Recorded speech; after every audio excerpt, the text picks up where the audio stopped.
que te traigamos te traigo algo y te voy a traer un apuntador. Ah, pues sí, fíjate que sí. Voy a apagar el botón.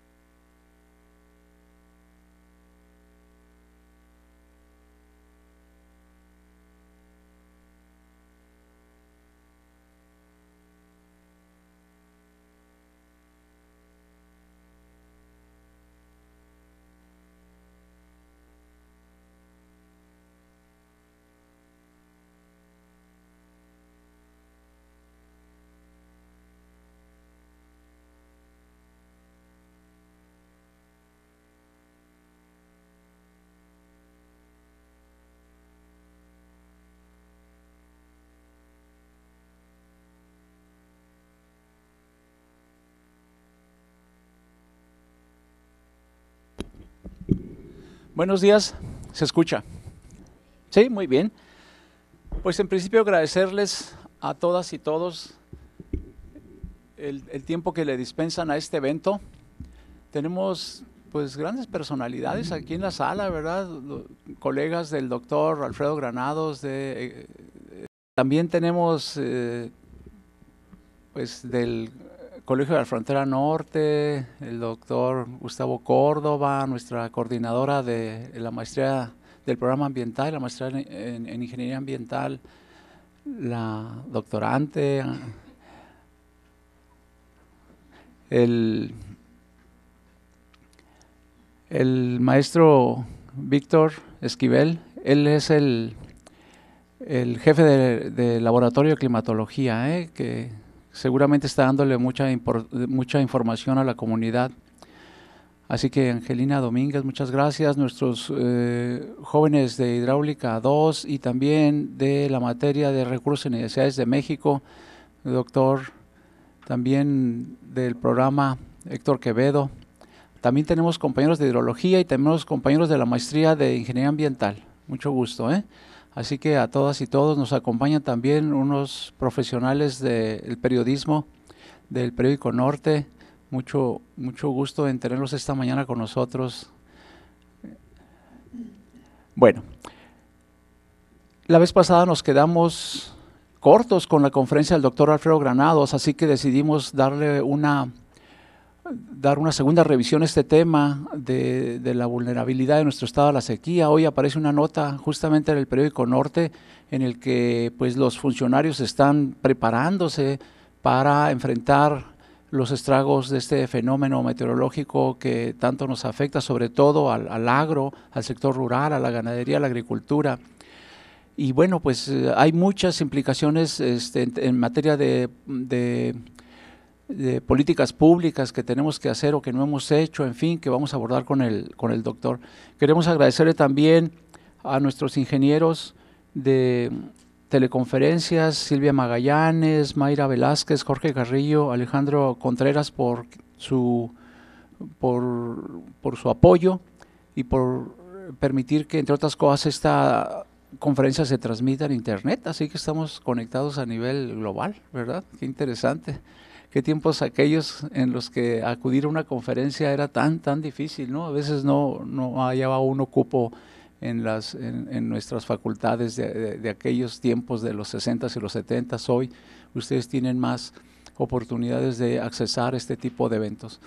Bueno, pues adelante, sin más, agradecerle al doctor Alfredo Granados su gentileza por darnos esta segunda conferencia, segunda parte, y adelante, doctor.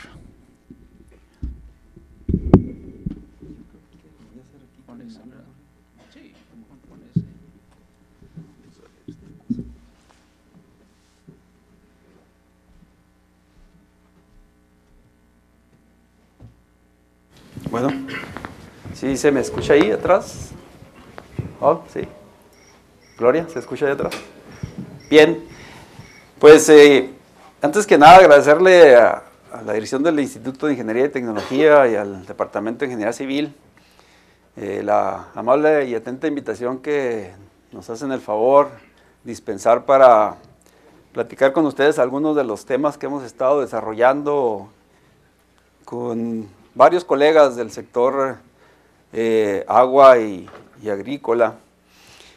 Y también agradecerle a Jorge y al cuerpo académico de Estudios del Agua y a felicitarlo por la continuidad y ver gratamente que cada vez somos más las gentes que estamos interesados en la temática del agua.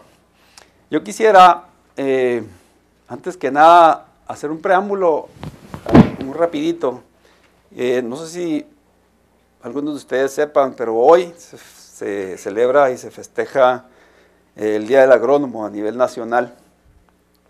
Y en el marco de ese gran evento y de ese gran día, yo así lo considero, y yo quisiera reconocer a varios amigos que han estado al pie del cañón, empujando la agenda nacional para que el sector agrario retome y sea de nuevo uno de los bastiones estratégicos para el desarrollo del país y para garantizar que todos ustedes, la gente joven que viene detrás de nosotros, tenga esa oportunidad de encontrar los insumos para que encuentren su desarrollo intelectual, y me refiero a los alimentos. Por eso quiero reconocer muy en particular a mis amigos y líderes de una de las instituciones de mayor tradición a nivel nacional e internacional. Quiero reconocer a mi amigo el ingeniero Efraín Becerra, vicepresidente nacional de la Asociación Nacional de Egresados de la Escuela de Agricultura. Él es una de las personas que ha estado empujando mucho. Los compañeros que vienen acompañándonos también de los egresados, el ingeniero Peiro, es una de las personas que tiene mucha experiencia en el sector. Y esto es muy importante para mí porque yo también soy egresado de la Escuela Superior de Agricultura Hermanos Escobar, ya por aquellos años, y mi formación fue dando una vertiente hacia los asuntos del agua y suelo, pero eventualmente mi doctorado se concluyó en agronomía. Así fue, utilizando herramientas de alta tecnología como las que vamos a ver el día de hoy, aplicadas a la caracterización y disponibilidad de agua. El tema de hoy tiene que ver con uno de los problemas más serios que hay a nivel internacional y que ha estado dictando las agendas de los gobiernos para lograr la sustentabilidad y la garantía de sus poblaciones para la preservación y la disponibilidad de alimentos, vestido, energía y salud pública. El tema lo nombramos como un pretexto como una base para dar pie a la discusión que vamos a tener hoy, y se intitula La vulnerabilidad del sector primario en la disponibilidad del recurso agua ante el cambio climático, y lo quisimos enfocar mucho al asunto de esta problemática, en particular al caso Chihuahua, pero quiero hacer énfasis en que este es un problema mundial, es un problema global, que además implica ahora sí que un reto a nivel internacional. Y el mensaje que quisiera transmitir el día de hoy hacia la gente joven principalmente es que no necesitamos esperar a que en aquellos grandes niveles del gobierno y de los actores internacionales se vengan las decisiones, sino que va a ser al contrario. Las decisiones para resolver esta problemática de la disponibilidad de agua para el sector agropecuario está en las individualidades de las personas, en cada quien y en cada uno de ustedes. Cualquier acción que haga para mitigar o resolver o conservar el agua va a ayudar como una reacción en cadena, como un efecto mariposa a esta gran problemática.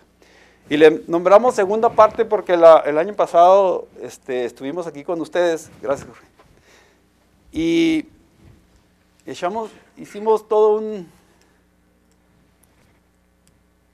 está. Hicimos todo un ejercicio de preparación, de poner el antecedente de lo que es esta problemática para ustedes, y se consumió el tiempo en aquella ocasión. Yo lo que voy a tratar de hacer hoy va a ser muy eficiente en el tiempo para poder cubrir la temática en su totalidad con la exposición que traemos. Sin embargo, les anticipo que es probable que quede todavía por ahí algunos temas sin se explorará con detalle. Y esto para mí es realmente muy simple porque yo siempre les he dicho a mis alumnos, algunos de ellos están aquí, que realmente para uno como maestro es muy fácil ponerle el termómetro, ¿no? A las presentaciones y a las discusiones y a las temáticas que se hacen. Ingeniera Rosy, ¿cómo está? No la ubiqué, bienvenida. Muy buena amiga y compañera de las maestrías de aquellos tiempos, ingeniera, bienvenida. Les comentaba que va a ser muy fácil estar detectando el termómetro. Y aquí están mis alumnos, yo siempre les he dicho que las sesiones de 2 horas de clase van a estar en función de la atención que se vaya prestando al tema. Y por ahí hay, Gerardo a lo mejor se está riendo de lo que se acordó, pero se lo digo claramente, la importancia de la temática o la atención que ustedes le presten a la temática y mi exposición va a estar extendida a lo largo de estas 2 horas en función a la atención que ustedes le pongan a eso. Yo voy a estar detectando eso, voy cortando o extendiendo los temas. Y es una regla muy simple. La atención, Gustavo, dura lo que las pompis duran en dormirse. Si se duermen muy rápido las pompis, pueden con toda confianza separarse, despejarse y a ver si podemos continuar. Si ya definitivamente no, pues cortamos rápidamente el tema. Creo que va a ser de su interés. Está muy gráfico, es una exposición muy general, pero quisiera dar pie para que ustedes en su momento, en la hora que queda de exposición, podamos discutir cualquier tema que esté relacionado a la presentación, ¿ok? Y espero que sea interactivo. La otra cosa que quisiera dejarles en claro es que en la medida que vayamos exponiendo, ustedes con toda confianza vayan levantando la mano para ampliar o preguntar al respecto. Y entonces en esa medida vamos haciendo un poquito más dinámico la presentación. ¿Les parece bien? Miren, en la primera parte nosotros hicimos una revisión de los retos actuales que hay con respecto a esta temática. Y aquí voy a utilizar solamente una diapositiva en la que voy a exponer lo que se vio, así de una manera muy resumida, lo que se vio en aquella sesión del año pasado. Y de nuevo va a ser una diapositiva muy ejecutiva. Voy a dar las generalidades para ver si podemos tomar pie de la justificación de lo que viene posterior a esa diapositiva. ¿Ok? Entonces, ese va a ser el primer ejercicio que quiero revisar con ustedes. Posteriormente vamos a entrar al tema de la revisión del caso de Chihuahua y los conflictos sociales que hay por el agua. Seguramente algunos de ustedes conocen y saben y han leído y se han documentado de los conflictos que hay a nivel mundial, ¿verdad? Con el asunto del agua. Pakistán e Israel, ellos se pelean por el agua, ¿no? Hay guerras y hay una cosa que me impresionó mucho de la visita a Israel fue el factor de alto grado de seguridad o de alta prioridad que tienen en el asunto del agua, pero no desde el aspecto de la disponibilidad, porque ellos lo tienen resuelto. Sorprendentemente, el asunto del agua, que aparentemente suele ser un tema que dicen que ya se nos acabó el agua, etcétera, pues resulta que los israelitas son líderes a nivel internacional y ellos tienen la solución para las demandas de agua. ¿Y dónde está ese recurso, Gustavo? En los océanos. Y ellos tienen toda la tecnología para quitarle la sal al agua y hacerla potable. Queda tan potable que le tienen que echar o poner o mezclar con minerales porque queda prácticamente agua destilada en su proceso de tratamiento. Y si no, pues les da unos diarreones a los israelitas, por eso siempre andan corriendo. Pero la verdad es que tienen alta tecnología y la están vendiendo a nivel mundial. Ellos son líderes. Ellos saben dónde está el asunto de esta alternativa del agua. Lo que a mí me sorprendió cuando estuvimos ahí con ellos es el asunto de la seguridad del agua. Y no a la disponibilidad, sino a la seguridad contra el terrorismo. Tienen un sistema tan robusto en base a un sistema de información geográfica que ellos tienen sensores a lo largo de toda su red de distribución, Máster. De toda su red de distribución. Imagínate el país de Israel, bueno, este es un pedazo pequeño de tierra, pero lo tienen también administrado en su red, que ellos tienen sensores en tiempo real en diferentes estaciones y van monitoreando a tiempo real la calidad química del agua. Y si algún terrorista, algún pakistán o incluso algunos mismos de sus pobladores se le ocurre hacer alguna vagueza ahí o alguna, ¿cómo se llama? Algún vago que manda ahí un anthrax, por decir algo de vago, ¿no? Automáticamente lo detecta el sistema corta esa disponibilidad de agua en ese troncal, le inyecta otra línea, sigue la distribución de agua en 15 minutos y la población no se da cuenta que estuvo en un ataque. Imagínense ustedes lo que sería meter a la línea general de agua el virus del anthrax y que se fuera distribuyendo a lo largo de toda la población. Exterminan a los israelitas, ¿no? Y ellos tienen ese control y ese manejo con ingeniería, con tecnologías como las que vamos a ver ahorita. Entonces les pongo este antecedente porque yo quisiera que pensáramos y visualizáramos esta exposición al grado de lo que está sucediendo con nuestro país y principalmente en nuestro estado con el asunto del agua. Y yo no sé si sepan ustedes, pero ya nos matamos entre nosotros mismos, entre los pobladores, por el asunto del agua. El año pasado hubo muertes. Ahorita hay conflictos muy importantes entre las mismas comunidades y están en guerra. Suena así como raro, ¿no? Pero están peleándose por el agua.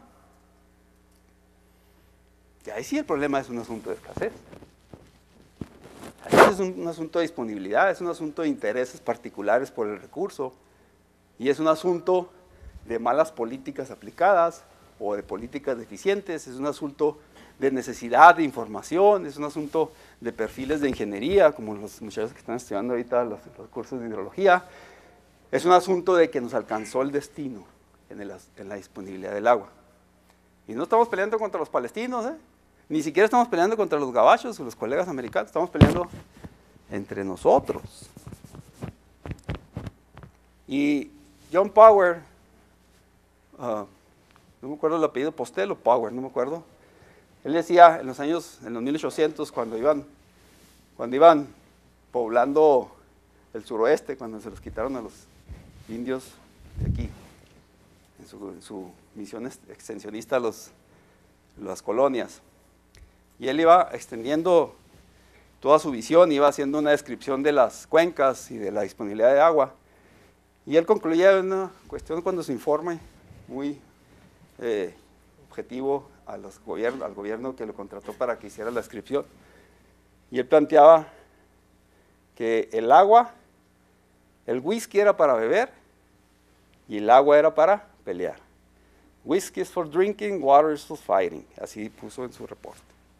¿Por qué creen que lo decía? En aquellos tiempos, los 1800, pues había efectos de la sequía, pero no eran tan impactantes porque no estábamos todos los que estamos habitando y disponiendo de las cuencas. Pero ya había una visión posterior de pedida. Entonces, ahí regresamos otra vez y nos alcanza la historia y nos alcanza el destino con este problema. Y yo no he salido aquí del caso Chihuahua. Vamos a discutir de una manera muy... Voy a tratar de darle el tinte de mucho de ingeniería, pero tenemos que tocar necesariamente el aspecto social. El aspecto social del agua, de la gestión, de la gobernanza de las cuencas, de la administración del recurso por las autoridades, de las deficiencias que hay en los espacios de gobierno en el aspecto de estas temáticas. Yo me sorprendo ver cómo las autoridades tienen serias necesidades de actualización de información, por ejemplo. Cosa que hacen los muchachos en sus cursos de hidrología básica, de ingeniería, pues hay mucha necesidad.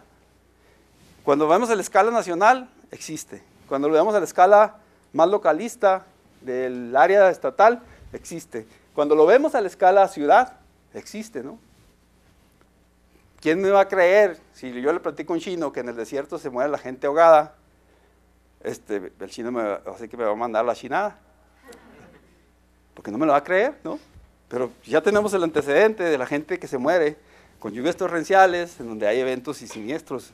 Las gentes que somos de acá, en el 2006 se murieron 4 personas o 6 personas, no recuerdo, 3. Lo hacemos más amarillista, 4. 3 personas murieron ahogadas, un error, una mala decisión sobre una escorrentía, un pulso de escurrimiento que se presentó en los siniestros de 2006. Bueno, esa va a ser la cuestión social y creo que ahí es donde nos vamos a dispensar toda la hora del discurso que vamos a hacer, pero vamos a hacer la intención de cubrir lo demás. El tercer punto que quiero discutir con ustedes en esta agenda del día de hoy va a ser la cuestión de las tecnologías y la importancia que tienen las empresas agropecuarias en el sector agua. el área de oportunidad o la ventana de oportunidad que yo siempre les vendo a los muchachos que inician su curso conmigo en hidrología, en donde se les dice que con seguridad, si usted se dedica a las cuestiones de hidrología, se va a hacer millonetas. ¿Cómo? Si usted me cree, métase a mi curso de hidrología, yo le garantizo que saliendo va a tener chamba y va a cobrar bien. Los muchachos ya saben de qué se trata, ahí está su competencia, los que van adelante ya están haciendo cositas. Es una gran área de oportunidad. Hace 15 días estuvo aquí el doctor Adams en una excelente conferencia sobre el área de la hidrología de los machos. ¿Cuál es, Luis? ¿La de pistear o la de...? Ah, la de lluvia. La meteorología, ¿no? Nos planteaba el doctor Adams que esa área de la climatología, que es una de las áreas más complejas de la hidrología, está siendo una ventana de oportunidad para las ciencias de la ingeniería hidrológica. Y él nos exponía sus experimentos y sus cosas, ¿no? Muy interesante. Ahorita, la hidrología de superficie está siendo ya una de las agendas más importantes que hay a nivel nacional. El gobierno federal ya abrió o presentó una serie de programas contra el hambre, contra la sequía, contra las carencias del desarrollo social. Es una agenda por 6 años y estamos hablando de agua. Estamos hablando de sociedad, estamos hablando de alimentos, estamos hablando de calidad de vida. Nada de lo que ahorita vamos a discutir es diferente a lo que es la agenda nacional. Pero aquí están los cómo y los con qué y para qué, con detalle preciso. Y vamos a hacer una radiografía de eso. Entonces vamos a trabajar también un poquito sobre las tecnologías y las empresas agropecuarias como área de oportunidad para un desarrollo profesional y un beneficio económico. Esta es la primera parte de lo que se discutió en la sesión anterior, el año pasado. Hablábamos y dábamos un poco más de detalles sobre lo que tiene que ver con la producción agrícola y las inversiones que se requieren. Yo nada más traigo 4 bullets, nada más para dar pie del antecedente. Miren, la primera cosa es que la FAO, que es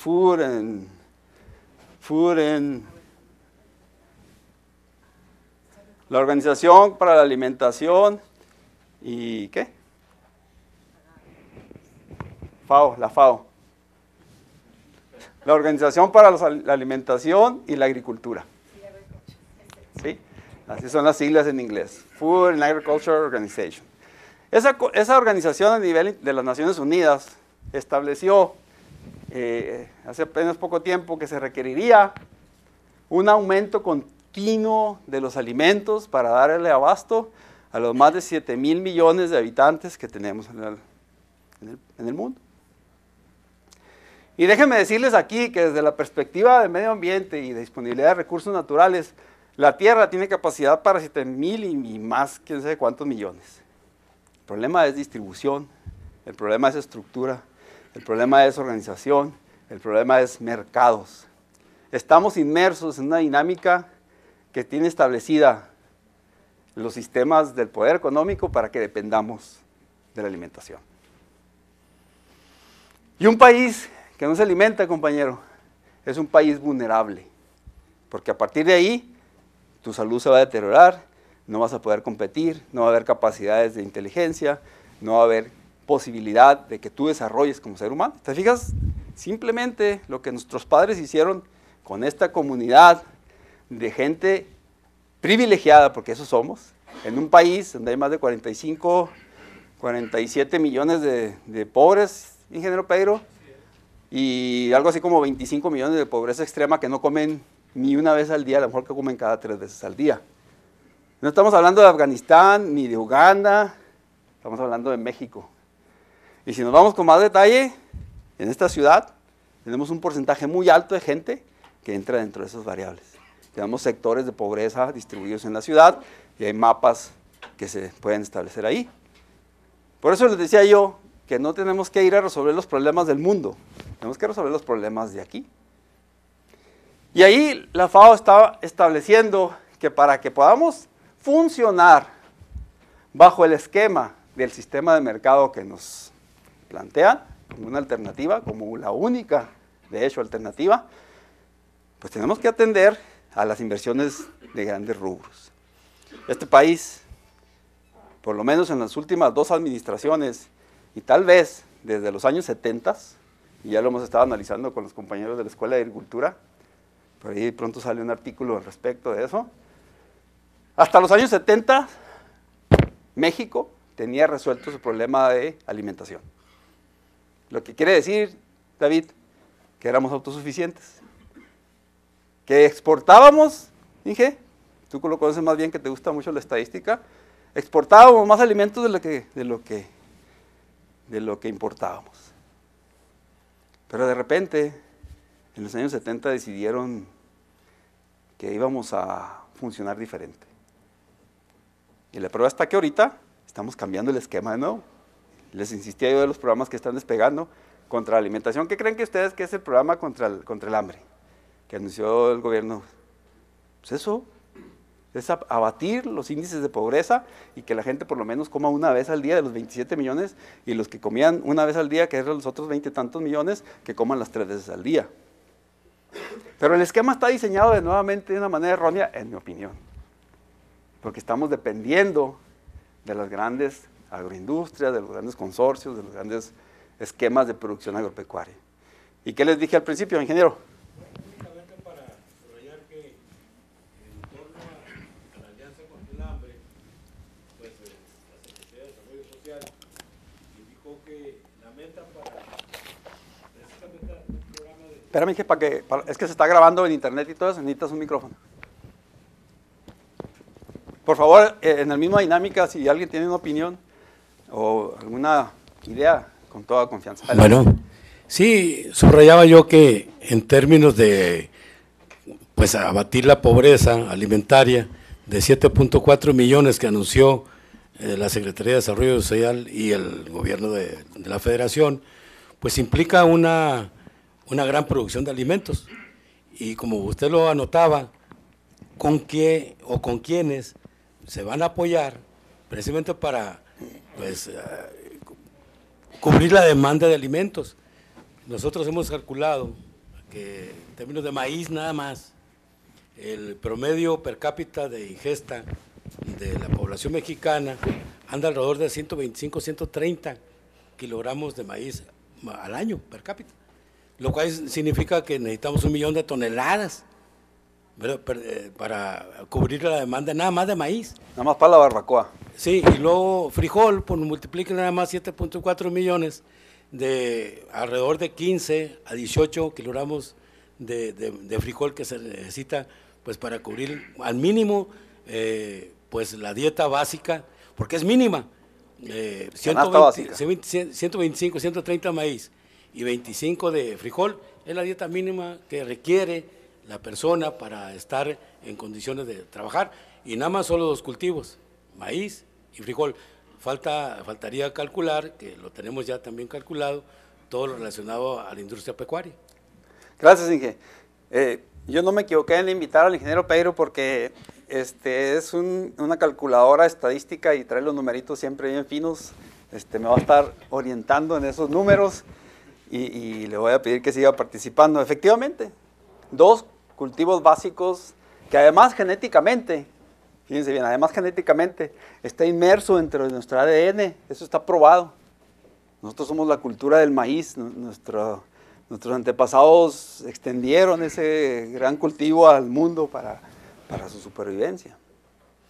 Y el otro día leía con mucha tristeza el problema que hay ahorita y los problemas que hay con respecto al embate que hay de los grandes corporativos para la producción de maíz, de las 32, 33 especies que teníamos cuando los aztecas estaban acá, variedades, perdón, de maíz, creo que nos quedaban 10 o algo así, ingeniero. ¿Sí? Ya los demás se han perdido, variedades que tenían resistencia a la sequía, a las plagas, a la deficiencia nutricional, etc. Pero no se perdieron de manera natural, se perdieron con un plan estratégico diseñado para que la producción agropecuaria en ese cultivo y en muchos otros se concentrara solamente en ciertos insumos genéticos que los grandes corporativos desarrollan.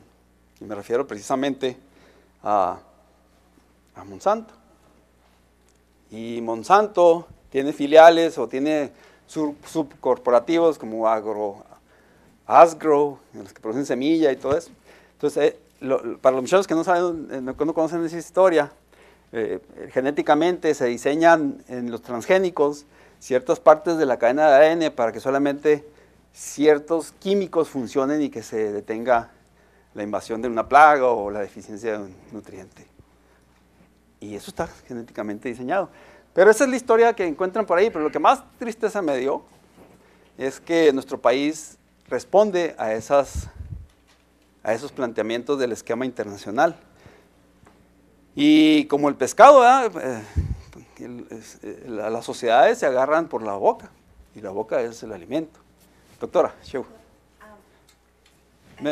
Permítame, ahí viene el micrófono. Perdón, es que Adelante. aquí no voy a... Adelante, doctora. Es que cuando ustedes estaban mencionando sobre los 70, ¿verdad? De que se exportaba y todo, y como usted menciona también a los muchachos que son tan jóvenes, que no les tocó lo que a nosotros, ¿verdad? En los 70 también, cuando la Escuela Superior de Agricultura, yo soy agrónomo y soy la única en mi familia que me fui a estudiar a Chapingo, pero todos salieron, son cebolleros. Mi hermano. Traicionó la causa, doctora, ¿eh? No, me becaron. Otra pregunta, por favor. Sí. No, bienvenida. Los colegas entonces, de Chapingo siempre han sido buenos hermanos. El punto, sí, el punto es que en aquel entonces nosotros nos apasionábamos por lo que era la agricultura, el agua, el medio ambiente, etcétera, etcétera, porque lo veíamos, los vivíamos, trabajábamos, piscábamos al algodón, la alfalfa, la cebolla, etcétera, etcétera. Pero ahora, ¿cuál es el incentivo visual, social? No existe, ¿verdad?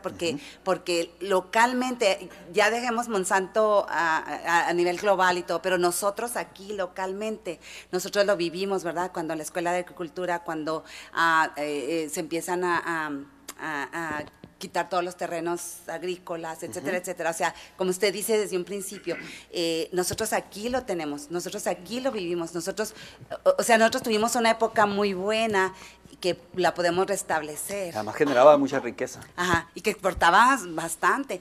Pero lo que digo es que con todos estos jóvenes y este potencial, lo único que necesitan ellos es retomarlo y conocer la historia y conocer lo que hicimos o los errores también que se cometieron, ¿verdad? Pero también hicimos muchas cosas buenas y por eso muchos de nosotros somos agrónomos por eso mismo. Sí. Bueno, eso es un excelente comentario, doctora. Gracias. Miren, esa parte de lo que comenta la doctora es muy relevante y por eso yo comentaba ahorita al inicio que a mí me da mucho gusto ver gente joven, pero es muy importante el asunto de la historia, de dónde surgimos, quiénes somos, dónde estamos, a dónde estamos llegando y hacia dónde vamos, para no volver a repetir los mismos errores. Y en aquellos años, de los años 80, que se decidió que la Escuela de Agricultura no tenía ninguna utilidad, pues fue un gravísimo error. Había un escenario político, había una cosa compleja. Pero es como si ahorita esta universidad, es que la universidad no tiene razón de ser. Y antes, en los años, aquellos 70, no había UACJ, ¿eh? Yo me metí a la Escuela de Agricultura porque la UACJ estaba chafilla y nada, es una universidad. La mejor escuela dentro del ranking era la Escuela de Agricultura. Ahorita platicamos, doctor. Efectivamente, Chapingo es muy buena escuela, pero era mejor escuela en ciertas áreas. ¿Hablamos de otra cosa, doctor, o qué? No, bienvenido. Efectivamente, la Universidad de Chapingo, que ahorita está vigente, que además tiene un gran problema la Universidad de Chapingo, doctora, se quedó atrás. No ha muerto. Y Fox le dio un jaloncito, al colegio posgraduado, dijo, ¿para qué quieren colegio posgraduado de agronomía? Si vamos a comprar toda la comida, ya está resuelto lo de la comida, ¿para qué? Y sorpresa, que ahorita vamos viendo que no es tan cierto. Y regreso al punto de la historia de la escuela. Nosotros somos parte de esa generación. Esta universidad tiene muchos maestros muchos, que son egresados de la Escuela de Agricultura y que están certificados a nivel nacional en el padrón de investigadores nacionales. Muchos egresados de la Escuela de Agricultura y de otras áreas agronómicas.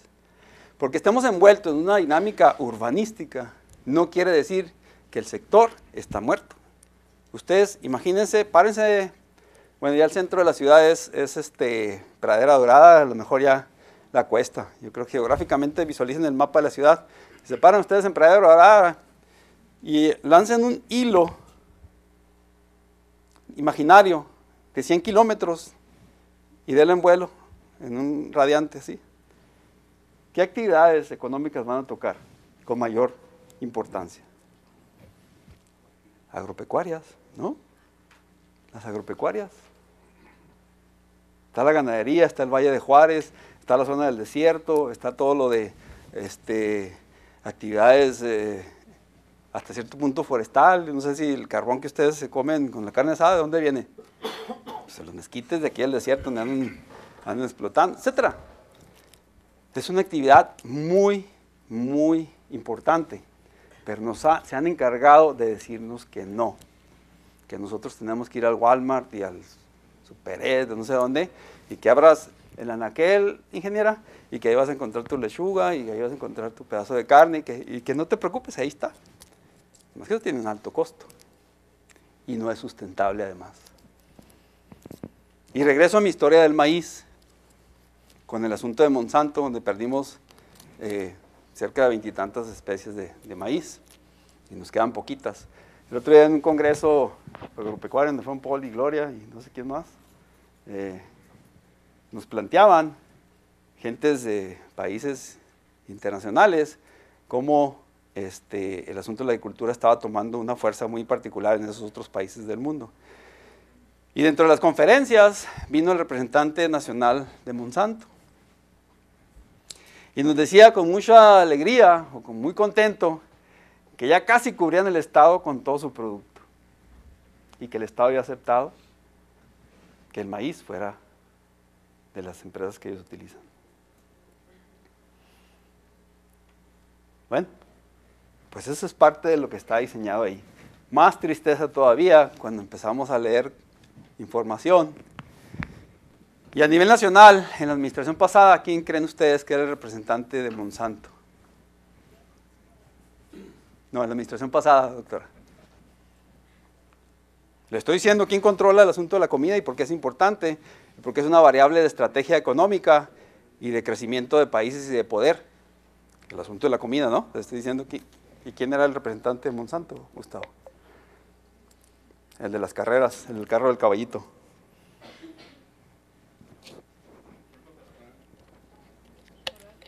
Secretario de Economía. $1.300.000 al mes. Nada más por dejar el funcionamiento. Bruno Ferrari. Es un reportaje que yo me encontré en el Heraldo de México, y una reportera muy valiente que denunciaba ese hecho. Entonces, jóvenes, tenemos que entender, y no hay que ser inocentes en esto del asunto de la FAO. La FAO te dice, mira, tienes que invertir inversiones muy considerables a nivel mundial. ¿Y qué creen que ustedes qué es eso? Pues eso es un negocio generado de una necesidad creada de la alimentación que nosotros necesitamos para sobrevivir como especie. Pero es un esquema de un diseño de economía global. ¿Y cómo se rompe eso, doctora? ¿Cómo le hacemos para sobrevivir todos los que no somos de cuna noble? O que no tenemos el don, ¿no? El otro día escuchaba un reportero de qué quiere decir el don. ¿Sí sabe qué quiere decir el don? Don, así. Don Efrén. Efrén sí es de eso. Pero no. El don quiere decir de origen noble. Está ligado a aquellos años donde los territorios eran de los reyes y de esa gente, y era la manera en que controlaban a través de la alimentación a sus lacayos para que les produjeran riqueza y plusvalía, ¿no? Pues esto es un escenario general. FAO con todo respeto, no atiende las necesidades suyas, ni mías, ni de la sociedad en general. Atiende necesidades para que este dinero se mueva y estos inversores fluyan y que esos corporativos sobrevivan. Es una cuestión de avaricia. Suena duro, pero además está implícito nuestra supervivencia como ser humanos. Mi familia, la suya y su descendencia está sujeto a lo que le van a dar de comer, como los borreguitos que nosotros tenemos, Efraín. Ellos engordan, ingeniero, en base a lo que yo les doy de comer. Ese es el diseño. ¿Cómo le hacemos para romper eso?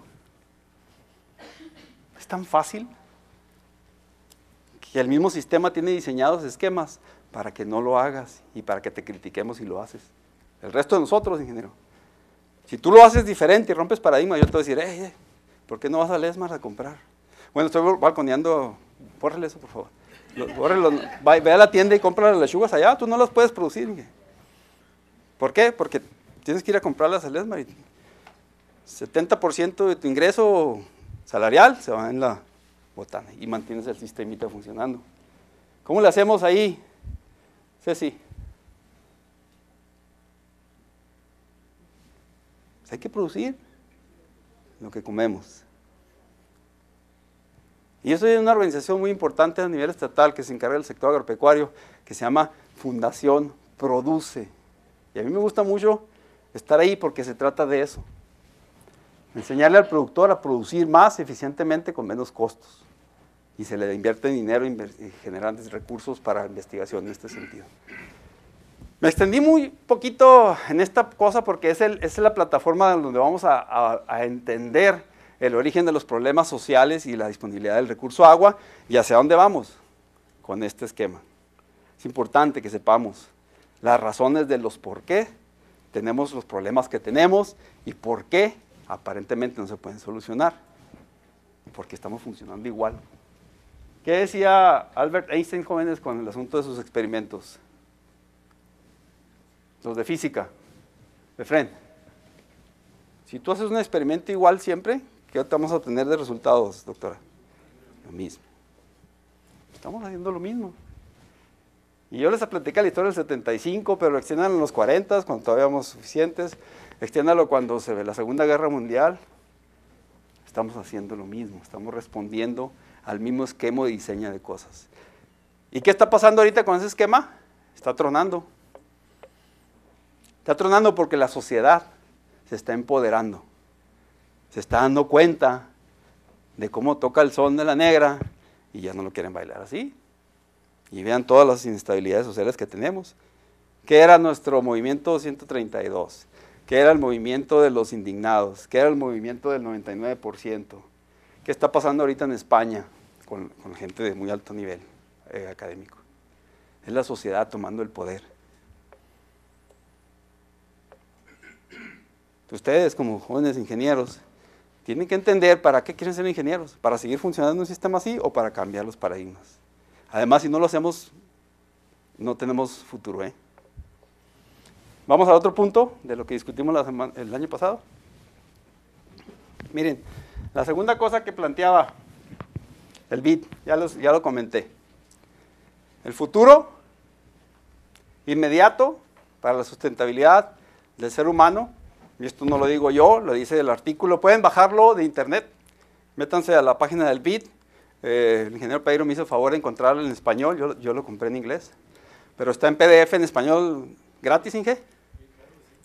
Y ahí les dice todas las estrategias, fíjense bien, todo lo que tienen que hacer país por país, porque hacen una radiografía de tu país, porque te conocen bien, qué tienes que hacer. Y están dando como una mejoralita a la problemática internacional de la sociedad. Tenemos que producir más. Aunque esto, el BID atiende a esto y estos atienden a los patrones. Ahí dice, es que para hacer esto, ingeniero, tú tienes que agarrar este dinero de miles de millones y tienes que desarrollar esto. Pero no dice agricultura urbana, no dice autosuficiencia alimentaria de las poblaciones y los usos domésticos, no dice conservación de agua en el sentido estricto de la parte del usuario. hace esquemas de diseño de lo que está atendiéndose el planteamiento internacional. Entonces, el mensaje final es que ni todo lo que escuchen aquí, ni todo lo que lean, se lo crean al 100%. Cuestionen todo. Cuestionen todo y persigan la verdad. Encuentren su propia verdad. Esa es parte de la filosofía. Entonces, hay una alternativa, pero hay que replantearla en otro esquema. Y bueno, a lo que nos atenía la presentación de hoy. Cambio climático está poniendo, obviamente, en riesgo las actividades agropecuarias debido a esas diversas exposiciones de problemática. Nosotros, como productores de ovinos, tuvimos una pérdida considerable el año pasado por efectos de la sequía, que además va a ser una sequía recurrente. Por ahí el doctor Salas Plata ya planteó esa situación de los anuncios que se hicieron el día de hoy, precisamente, en donde se establecía ya programas de acciones específicos para atender y no estar como reactivos, sino proactivos al efecto de la sequía, que es un esquema, es un programa muy interesante, que es la primera vez, después de muchos años, que se tiene una alternativa, y ahorita se está ventilando a nivel Congreso del país, etcétera. Pero ya el asunto del cambio climático, que es lo que vamos a ver ahorita, está dentro, y ya está aquí, ya impactó, ya está haciendo un efecto que si no retomamos el control puede ser sin reversa. Adelante, Efren, por favor. Ahí va el micrófono.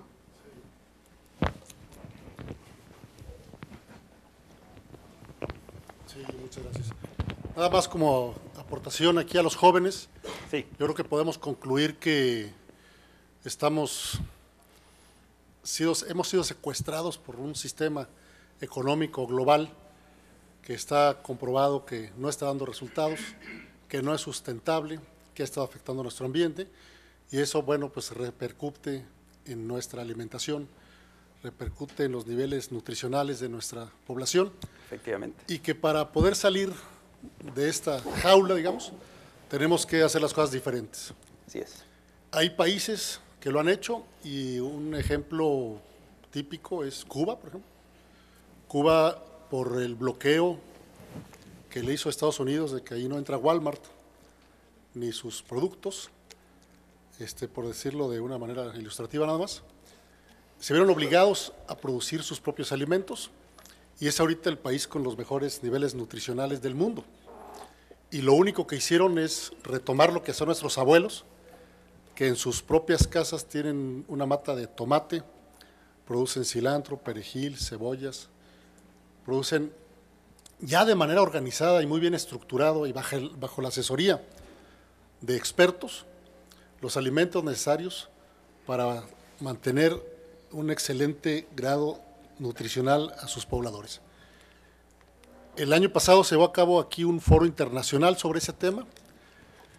Tú fuiste parte de esa organización, doctor, y se concientizó a la autoridad y a quienes asistieron de que Ciudad Juárez, con su 42% de pobreza alimentaria, es el caldo de cultivo perfecto para el desarrollo de programas de agricultura urbana. Se organizó un diplomado, asistieron cerca de 70 personas, y ese proyecto está empezando a funcionar. Yo invitaría a los jóvenes a que se sumaran a los talleres que al parecer ya están dando aquí en la universidad. Ceci los está armando, sí. En Si ese quieres sentido, comentarles también. Porque eso es hacer las cosas diferentes. Así es. Y tiene razón el doctor, habrá quien nos critique porque tenemos en la casa una planta de hierbabuena o de cilantro, pero créanme que esa planta va a ser una planta orgánica, va a ser un alimento seguro, ¿sí? Y sería el inicio de poder aspirar a romper con esa jaula que nos tiene esclavizados del sistema económico mundial. Es mi aportación, gracias. Efectivamente, gracias, Efren.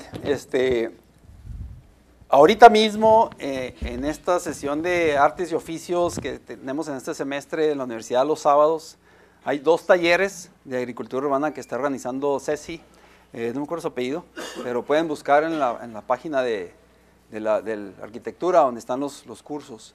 Y ahí les enseñan manos a la obra, no de papel, ni de apunte, ni de teoría, manos ensuciándose las manos, pues, cómo pueden hacer un ejercicio simple de reciclado de sus desechos orgánicos, de producción de sus propios alimentos, de ver cómo evoluciona la planta, y eso está teniendo un impacto, como dice el ingeniero Becerra, muy importante en la psique, en la parte psicológica de las poblaciones. En los países que están desarrollados, que no tienen problemas de alimentación, Alemania, Francia, esos países que no tienen problemas, lo utilizan como una terapia ocupacional. La horticultura de traspatio es una terapia ocupacional.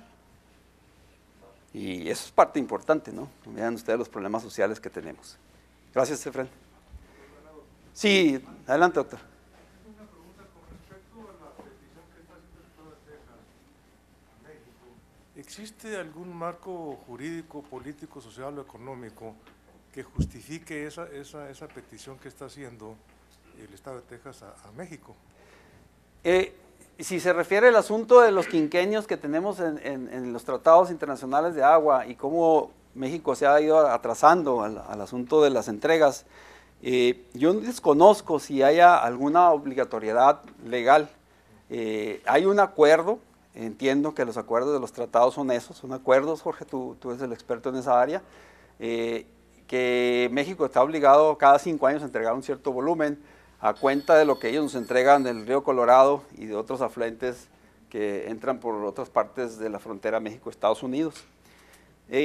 Como yo les planteo, y lo que vamos a ver ahorita en la cartografía que les voy a mostrar, la competitividad por el recurso agua desde una perspectiva geográfico-espacial, pues cada vez se va a intensificar más. Y lo que plantea el doctor Quevedo es básicamente el esquema de las cuencas transfronterizas, esto es, cuencas que geográficamente en la frontera de la línea divisoria México-Estados Unidos, desde la perspectiva físico-natural, se comunican, están conectadas en una sola distribución geográfica.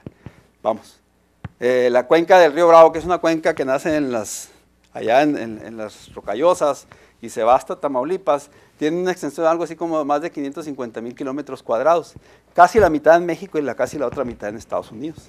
Pero el agua corre por gravedad, de puntos más altos a puntos más bajos, y transporta, pues, y se intersecta, o se convida, o se comparte, precisamente en este punto de Paso del Norte. Ahí empieza el asunto de la binacionalidad del recurso. Ese escenario es un escenario complejo. Afortunadamente, y esto yo creo que es una de las cosas que comentaba el doctor Quevedo, tenemos, y Gustavo también lo conoce, esa parte del agua y la sociedad, pero tenemos instituciones muy robustas y muy sólidas en la parte de la negociación de la diplomacia en el recurso agua, y tenemos la Comisión Internacional de Límites y Aguas, que tiene muchos años funcionando y siendo muy eficiente en negociar esas disputas que hay sobre el recurso agua. Entonces ahí, doctor, ese es otro territorio que tiene que ver con la gobernanza, pero la disponibilidad del recurso a nivel internacional está en discusión. Ahorita, en este momento, creo que tiene 22% de la presa del Elefante, Jorge, el último reporte. 4%, doctora. Yo me quedé en el 22 y estaba feliz, pero 4% ya a los pescados le salieron patas y alas, ¿no? O ya se acabaron, no sé qué le pasó a los pescaditos de ahí. Imagínense ustedes, 4% de disponibilidad. ¿Por qué creen que están demandando y haciendo fiesta? ¿Cree que si hubiera tenido el 50% de la presa, hubieran plantado una demanda de ese tipo a nivel internacional? Son cuestiones del impacto del clima en la disponibilidad del recurso y en la transfronterización de la disponibilidad del recurso. Les digo, afortunadamente tenemos gente altamente especializada en la diplomacia del recurso de agua. El ingeniero Luevano, que es nuestro amigo, y es el secretario de la SILA, y el ingeniero principal, que era mi maestro, que por cierto me reprobó una vez, pero en realidad se lo quiero mucho, el ingeniero Rascón, la maestría en hidrología me puso ahí ahora sí que pasar aceite. Él es el ingeniero principal, y a mí me ha tocado estar, jóvenes, sentado en una mesa binacional en donde le ha ganado a los güeros una discusión, técnico de ingeniería. Tener un ingeniero, así como dice el anuncio, ¿no? tener un ingeniero, ser un ingeniero así, es como la Mastercard, ¿no? O sea, les ganamos en las negociaciones a los gabachos. Lamentablemente, es un espacio diplomático, es un espacio de negociación, es un espacio que han venido grupos, y creo que tú estuviste participando con lo de Hamblin, Ed Hamblin, de la cosa de los palestinos israelí. Ed Hamblin, creo que la conoce, doctora, él era un estudiante doctoral ahí de UTEP y él hacía organizaciones, entonces juntaba palestinos israelitas y los ponía en una sola mesa y luego los llevaba a comer hamburguesas y los hacía amigos y venían a ver el caso México-Estados Unidos de cómo organizábamos el asunto del agua. Los hermanos y los tíos y los papás de los israelitas y los palestinos ahí estaban aventando bombas, ¿eh? O sea, literalmente se aventaban bombas por tumbarle los canales a aquellos. Y los juntaban. No sé si hubo una bronca alguna vez, pero hubiera estado interesante ver cómo se agarraban del trompo. Adelante, ingeniero. Aquí al doctor Quevedo, precisamente una información que del SILA, reciente, respecto a que pues el volumen que debemos de entregar Chihuahua a los agricultores del Bajo Río Bravo, en Texas, pues prácticamente son 430 millones de metros cúbicos que se deben entregar anualmente, pero esas entregas vencen cada 5 años, lo que significa que después de 5 años empieza la otra contabilidad, ¿verdad? Nosotros recibimos allá en el Río Colorado, Valle de Mexicali y San Luis Río Colorado, 1.830 millones de metros cúbicos.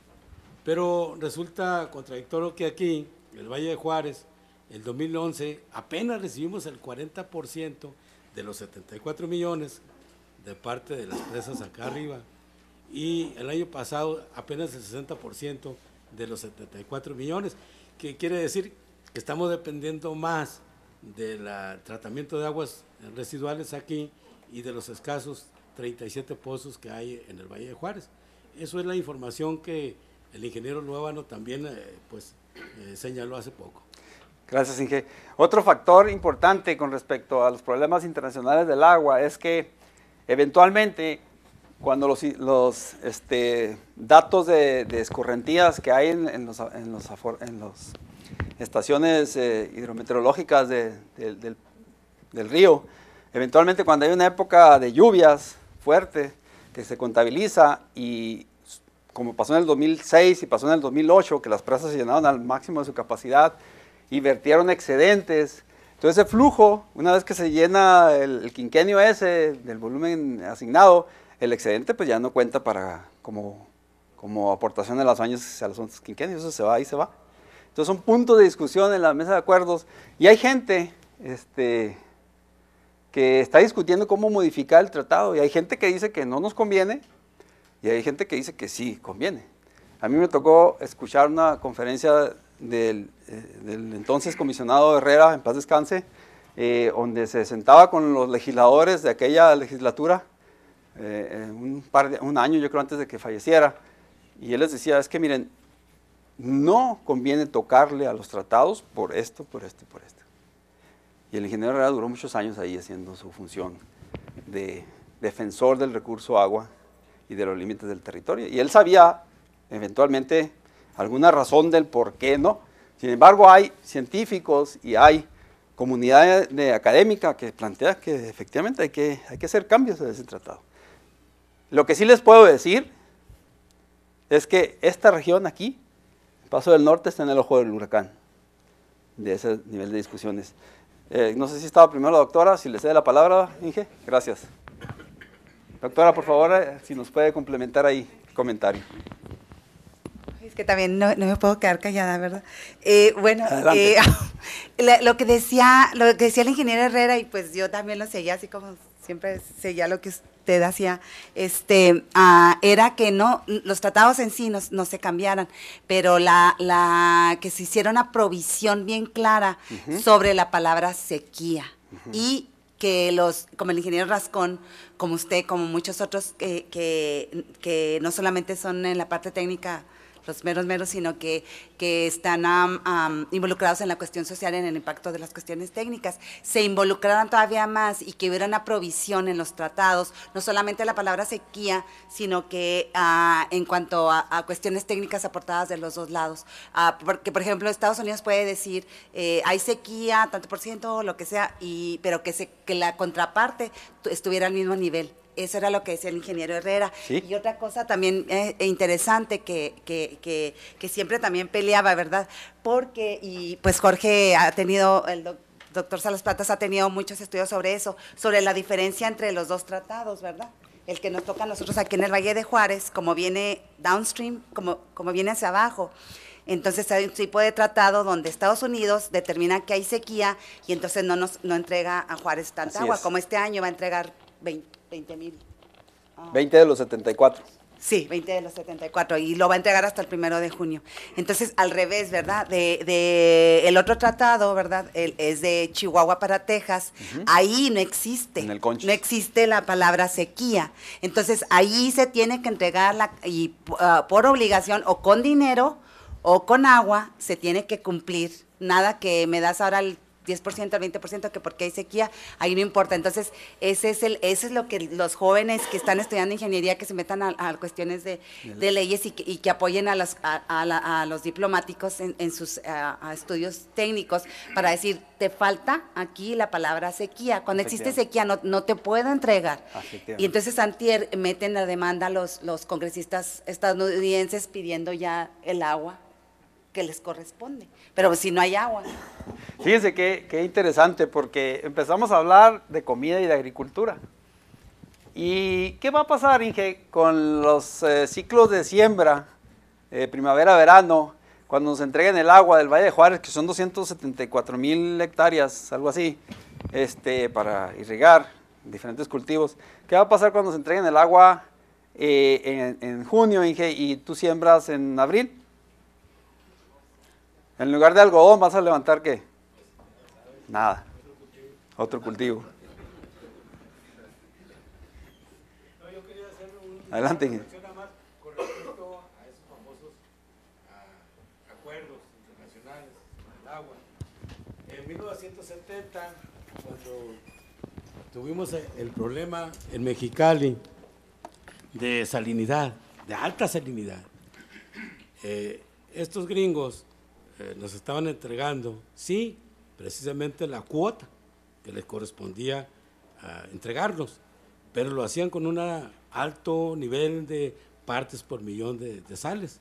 Por eso, en aquel tiempo, el gobierno federal puso pues antecedentes todo eso y logró una batalla enorme para que se evitara el lavado de tierra, bueno, que el lavado de tierras de Yuma, de toda la franja de agricultura de Arizona, pues fuera a los canales de riego de Mexicali y de San Luis, que por muchos años estuvo recibiendo esa cantidad de sales, arriba de 3,000, 4,000, hasta 5,000 partes por millón, y probablemente hasta más. Fíjese, voy a hacer un anuncio ahí y después me paga con una comida. El ingeniero fue secretario de Agricultura de Sonora, ¿no, Inge? Del estado de Sonora, y por eso tiene muy claro los problemas. En aquel caso era calidad del agua, aquí es disponibilidad o volumetría del agua. Y ahorita que dio pie la doctora Show al asunto de la sequía, este es el último punto que tengo en la agenda anterior y de lo que se quedó la agenda pasada a que empezáramos a tratar, y tiene que ver con el asunto de la sequía. Voy a tratar, Jorge, de avanzar, pero la verdad es que ha estado muy rica la conversación. ¿Iban a participar ahí? No, quería hacer un último comentario, Alfredo, antes de que... Sí, por favor. Yo sé que tú tienes una área muy clara. Cerrar la cuestión de los tratados. Yo creo que los chihuahuenses tenemos que elevar la demanda de que estos tratados se revisen. Fíjense, un tratado de 1906 de entrada nos dice que es un tratado obsoleto, que se firmó cuando en Chihuahua todavía no existían ciudades como Delicias, en fin. ¿Por qué? Porque estos tratados no incorporan otro tipo de aspectos, de nuevos usuarios del agua, como los ecosistemas, como las demás especies, etcétera, etcétera. Entonces, Si tenemos una visión de corto plazo, pues ahí vamos a estar batallando y sufriendo y no nos conviene, sí nos conviene, pero si tenemos una visión científica de largo plazo, tendríamos que decir, estos tratados se tienen que revisar en el marco de las nuevas reglas que existen. Ya los conocedores del reparto moderno de las aguas de la Asociación Internacional de Abogados en 1966 escribieron nuevas reglas, ¿no? Las reglas de Helsinki, que tiene que ver con cómo ha crecido Ciudad Juárez, cuáles son sus necesidades, cuánto está aportando al Producto Interno Bruto del Estado, el paso, en fin, y que sobre la base de esta importancia económica, de desarrollo social, de necesidades de las sociedades, se hagan repartos equitativos, pero no tan solo del ser humano, también de las otras especies. Hemos perdido pues alrededor de 60 especies. El flujo ecológico, ¿no?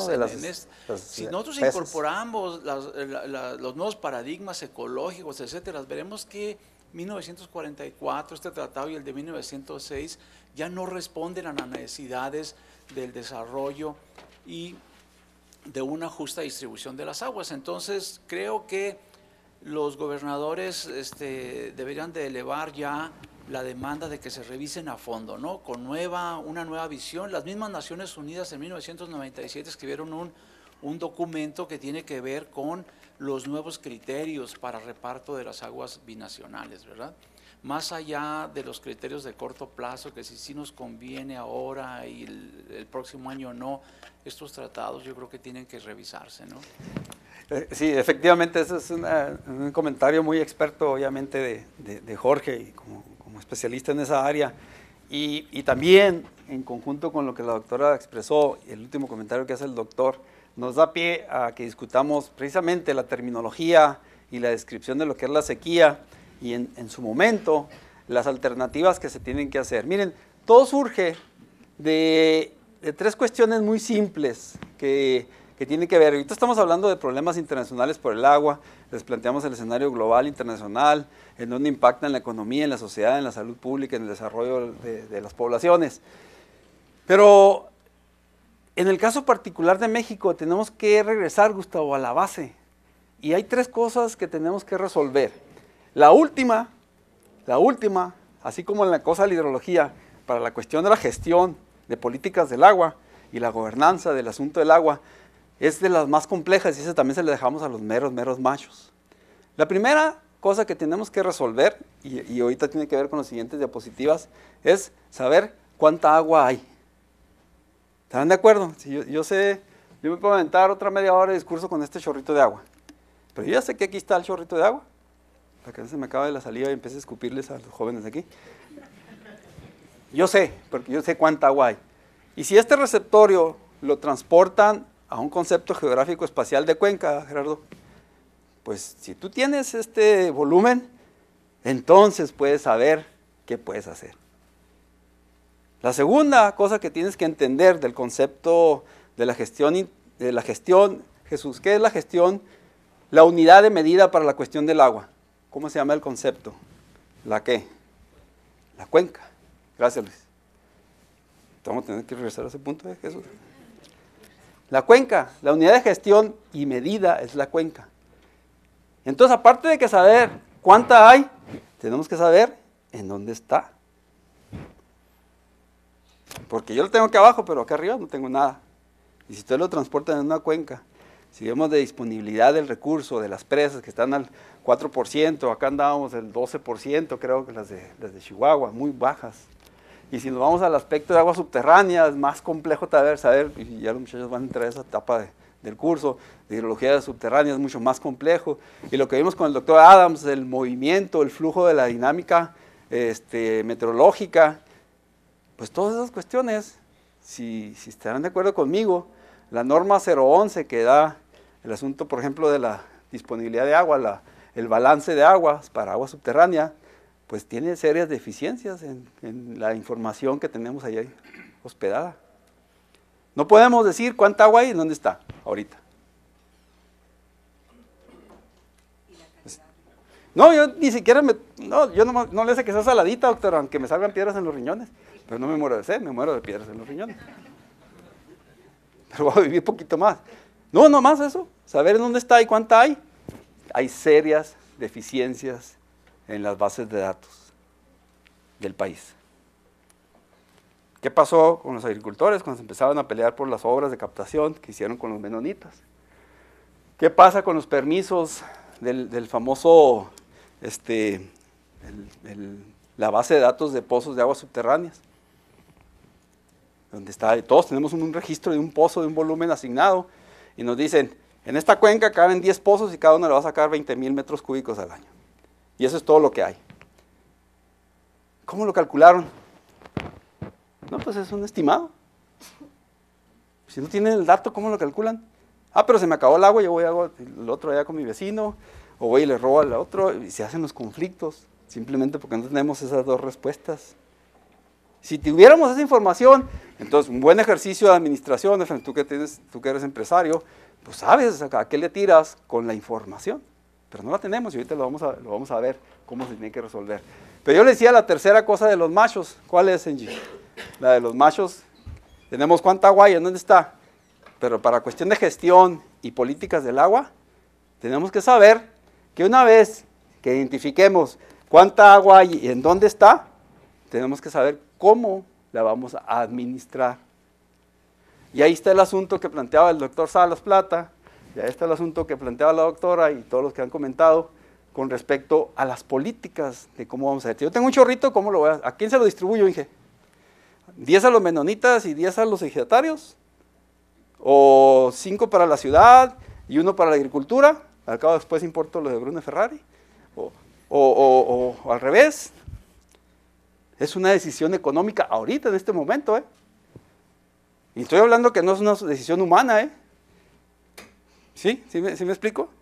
Un metro cúbico de agua que sacas de un pozo te produce en maíz, por decir un número, un metro cúbico de agua, que es una lámina de riego de 20 centímetros, 5 riegos, por decirle algo, te produce 1,000 pesos por hectárea, o ese metro cúbico, del costo de maíz.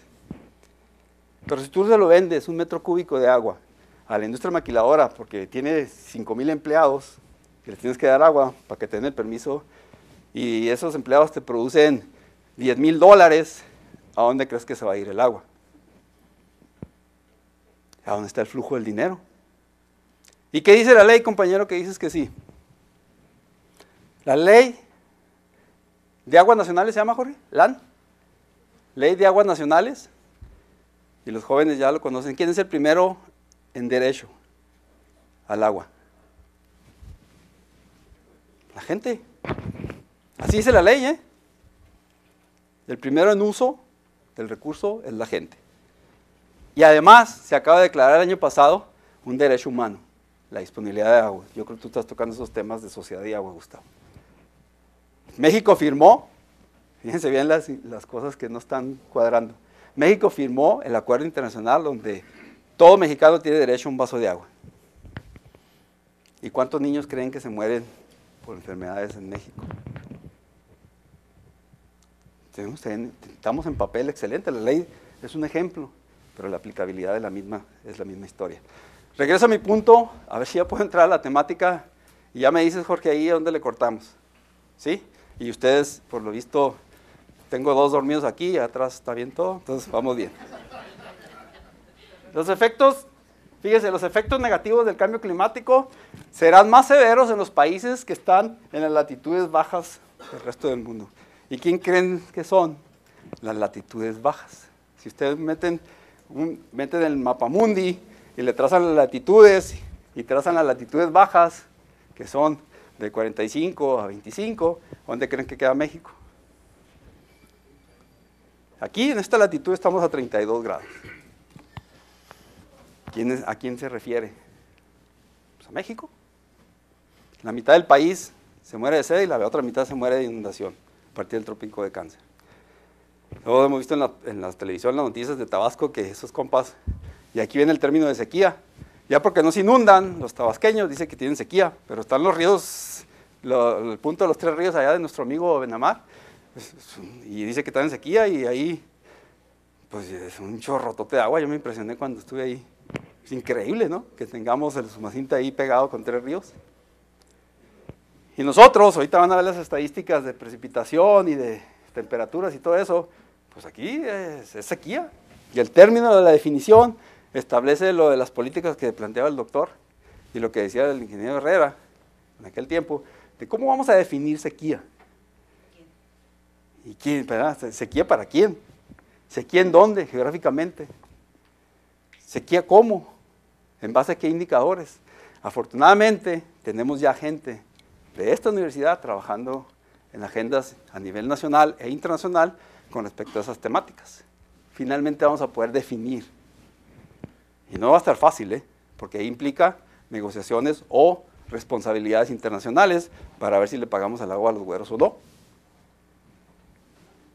Voy a brincar a mi tema de inicio de la conferencia. Ahora sí, continuamos. Ahí está bajito, Ese fue el preámbulo. Vamos a revisar el asunto de la vulnerabilidad del sector primario en Chihuahua ante los efectos del cambio climático y sus conflictos sociales. Vean esa imagen, la presa Francisco y Madero en el 2008. ¿Qué es, Víctor? Un chorrotote de agua, bien suave que se ve. Aquí está el vertedor de excedencias, si se fijan. No sé si conozcan ahí. Pero para levantar este revolteadero tiene que haber sido un chorrotote de agua. Y ya se acabó. Ahorita Delicias tiene problemas para la asignación y la distribución de los permisos de siembra, porque la presa ya bajó. Y aquí es donde entra la cuestión de la gestión y administración del recurso. Hay gente especializada que se dedica a cómo manejar la disponibilidad de agua en las presas. Son gente muy técnicamente preparadas. Pero lo que voy, en este sentido, el mensaje es que como recurso natural y como espacio de la naturaleza, y como la gente que conoce la cosa de hidrología, el ciclo hidrológico es un sistema dinámico. Es un sistema que está cambiando siempre y que en el mismo río no es la misma agua. Si tú te paras en el mismo punto, nunca va a ser la misma agua, siempre va a estar corriendo. Y todo surge a través de la disponibilidad de la precipitación. Yo quisiera, a partir del ciclo hidrológico, empezarlo a medir ahí. Y es lo que vamos a ver en este momento con algunos gráficos, para que vean ustedes la magnitud de la problemática. Aquí me voy a apoyar mucho en algunos gráficos, en unas estadísticas mías propias, pero muchas de nuestro colega, el doctor Ibáñez, que ha estado trabajando muy fuerte en los últimos años en este concepto. Y ahorita mismo está liderando muchas cosas muy importantes al respecto de estos programas nacionales. Lo primero que quiero que entendamos, visualizando ese mapita, es pues en dónde estamos parados nosotros, ¿no? Ese es un mapa de la ecorregión del desierto de Chihuahua, en donde el polígono irregular café, que ustedes ven ahí, delinea lo que el doctor Schmidt de UTEP, Robert Smith se llama creo, ya está jubilado el doctor, Sam Smith, el doctor que era un experto en estas cuestiones de clima y del desierto de Chihuahua, delineó en base a dos conceptos: temperaturas y vegetación.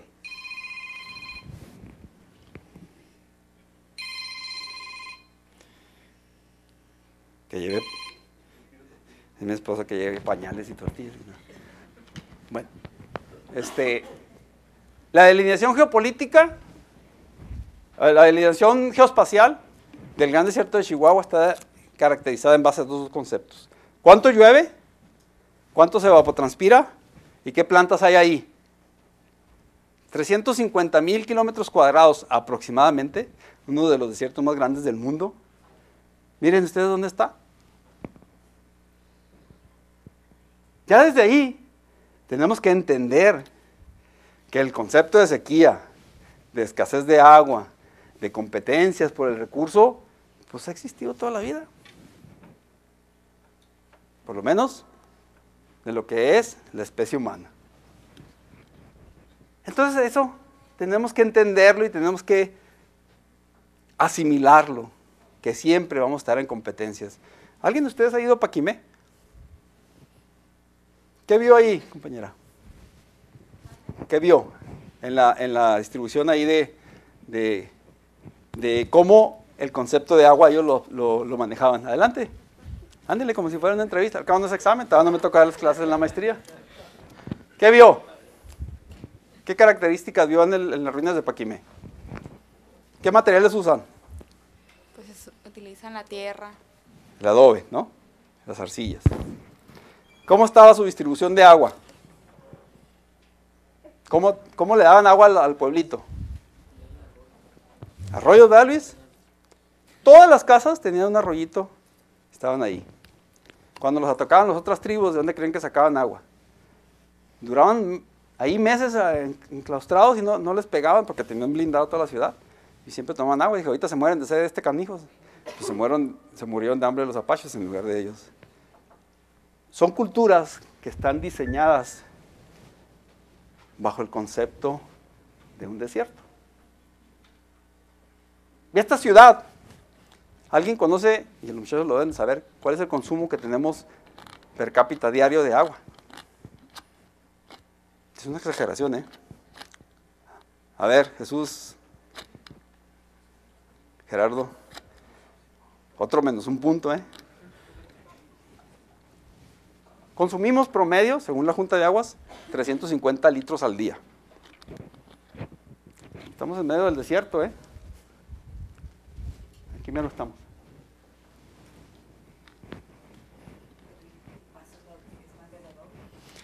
El Paso ya redujo su consumo. Sí, pero de todas maneras es como Que Juárez, por las áreas verdes. y es el mismo. Acuífero. Sí. Efectivamente. Yo tenía entendido que la ciudad del Paso, Texas, tenía actividades de cultura del agua que estaban impactando de una manera positiva y su nivel estaba bajando, en el caso del consumo per cápita. Sin embargo, ellos tienen un diseño de arquitectura diferente, que también tienen sus programas y sus planes, desde el cityscaping y los riegos cada periodicidad, en las tardes, noches, etc. Sin embargo, estamos en el mismo sistema. Si se fijan, la línea geopolítica de México a Estados Unidos, el sistema del desierto es compartido, 3/4 partes México y 1/4 parte Estados Unidos. La escuela más importante de suelos del desierto, donde vienen los israelitas, los árabes, los palestinos, los saudis y todos esos a aprender de los desiertos, es Nuevo México, la escuela de suelos de Nuevo México, donde yo soy egresado. Tengo que hacer un anuncio ahí con los aguis, porque si no me quitan el diploma. La escuela más importante de suelos del desierto está en Nuevo México, del mundo, ¿eh? Y ahí está la infraestructura, y ahí está el diseño, y ahí están las sociedades establecidas bajo un concepto de desierto.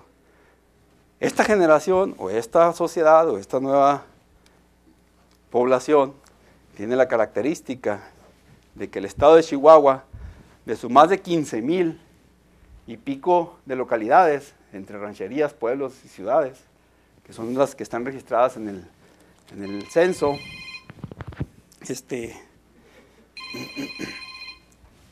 por favor, Víctor, ahí díganles que estoy ocupado, y échalo al baño, por favor. Más de 15,000 localidades en el estado de Chihuahua, muchas de ellas tienen un problema de abandono, que es el sector rural, básicamente, y la concentración de población está en 2 grandes ciudades. ¿Cuáles son? Con los que nos peleamos territorialmente y nosotros. Juárez y Chihuahua concentran una densidad poblacional mayor. Entonces, ¿qué va a pasar con el recurso? Agua, suelo, aire, etcétera, cuando condensas y no regionalizas la del desarrollo urbano. Bueno, pues tienes un impacto con el recurso. Y por eso nuestros acuíferos se abaten 1,70 m al año o más en este lado. Y hay conos de abatimiento, hay problemas de calidad del agua, etcétera. Pero regreso a mi concepto del desierto y de poder entender que en todas estas regiones, incluyendo las zonas de transición, que son entre la sierra y las zonas de pastizales, que es una zona de las más ricas ecológicamente hablando, esa zona de transición entre las zonas altas de la sierra con pendientes escarpadas, y lo que es las zonas de pastos y todo ese tipo de vegetación, y luego ya entramos al desierto con lo que tenemos aquí, gobernadoras y mezquitas.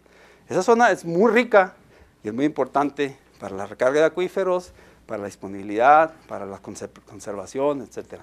Y muchas especies están ahí.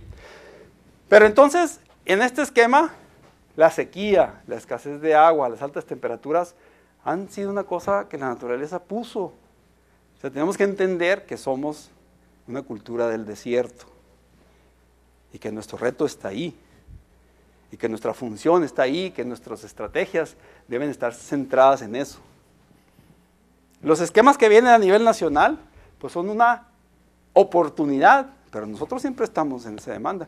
Y déjenme decirles que yo tengo que darle el mérito y el crédito a nuestros egresados de la escuela, de esta universidad, que están en funciones y la responsabilidad de suministrarnos a nosotros los 350 litros al día. La gente del departamento técnico, los políticos, pues van y vienen. Pero el departamento técnico, la Junta de Aguas, no sé si en su casa le falte agua. O si vea cisternas, que ya cada vez son más, pero no es como Chihuahua. Nosotros tenemos 365 días al año, 24 horas, agua. Pero esas son las capacidades de ingeniería de los muchachos que salieron de esta maestría y de estos programas de ingeniería civil, que están tomando decisiones. Regreso a mi asunto: territorio, precipitación, sequía. En este escenario vamos a jugar las próximas diapositivas. Oscar plantea a nivel nacional estos datos estadísticos y en el Centro de Información del Agua, en el Sistema de Información del Agua de la Conagua, que él implementó en su ejercicio como responsable de esa área en la administración pasada, empezaron a generar esta cartografía. Y decía, bueno, pues de los datos que hay a nivel nacional, la estadística hidrometeorológica plantea que de 1941 al 2011, que es el mapa que está ahí presente, ya lo tienen actualizado además, la precipitación media se distribuyó en el país de esa manera. Promedio entre la tierra acá de nuestro querido y bien amado ingeniero Abenamar, que es en Tabasco, se fijan, tiene más de 2.500 milímetros de precipitación promedio él. La media nacional entre este valor máximo y el menor, pues es 777 milímetros. Lo triste o lo bonito, miren ustedes dónde estamos nosotros. 2010 y 2011, de un promedio de precipitación anual de 250 más o menos, que se tiene estimado para esta región, estuvimos en 50. ¿Es sequía eso? Si ya pasamos de la media para abajo, ¿quién lo define? ¿Sequía para quién? Yo no, yo estaba tomando agua, yo me bañaba casi todos los días. Yo tenía mi arbolito y lo regaba. Yo no sufrí sequía. El sector agropecuario, ¿qué? Los temporaleros aquí. Si un cultivo de frijol requiere por lo menos 500 milímetros al año, cuando estamos hablando de cultivos temporaleros, que el agricultor va y siembra, deja la semillita ahí y espera que llueva. ¿Y qué creen que pasó con todas esas siembras? Fueron hectáreas y hectáreas de frijol y de maíz que no tuvimos. En el estado de Chihuahua, yo no estoy hablando de los chilaquiles ni nada, acá. Se impactó la disponibilidad. ¿Qué creen que hicimos? El maíz de las vacas y los marranos de los gabachos a las tortillas. Eso es una realidad. ¿No dije?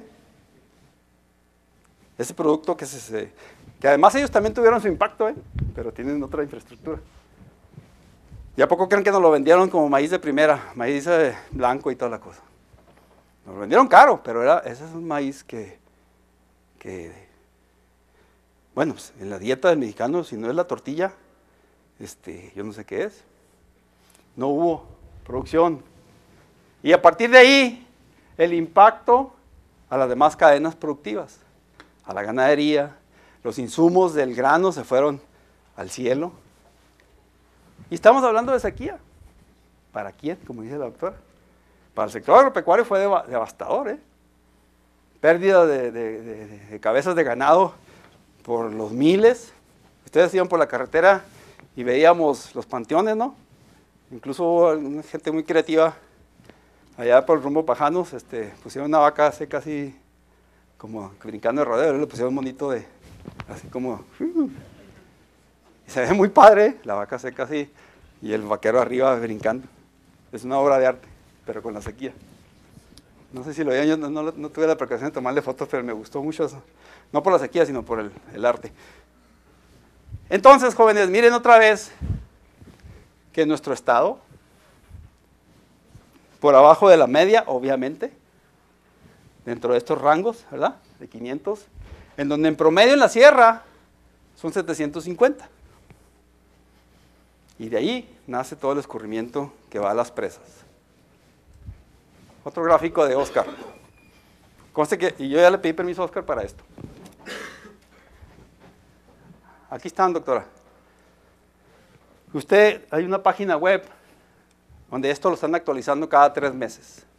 Y ahorita ya está el trimestral otra vez activado. Y de nuevo, la intensidad de la sequía, según esta clasificación, que han hecho la comunidad México, Canadá y Estados Unidos para definir el concepto. Pero otra vez, estamos jugando con la importancia y la relevancia de los compromisos al definir esto. Nosotros nos protegimos de una manera muy inteligente, diciéndole, mira, estos son los estándares de sequía, y esto es lo que está pasando. No te podemos entregar agua, porque mira, estamos en sequía extrema, excepcional. Estas regiones aquí.